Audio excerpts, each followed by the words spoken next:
Μετά κάποιοι λένε να μπούτι, μπορούμε να το ρίξουμε στο πλάι, αλλά δεν το βγάζει. Γιατί το κατσίκι δεν το τρανεί. Ούτω.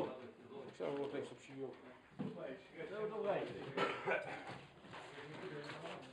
Τι έγινε, καλά, καλορίζιος.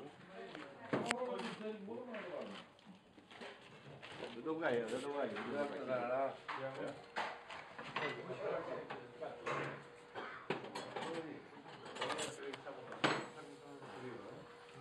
Άλλα από εκεί. Μιστάσια. Είναι ξαπαλό. Τι λέει η κολλήνα. Το βαρκέτσι θα έφυγε σε σένα.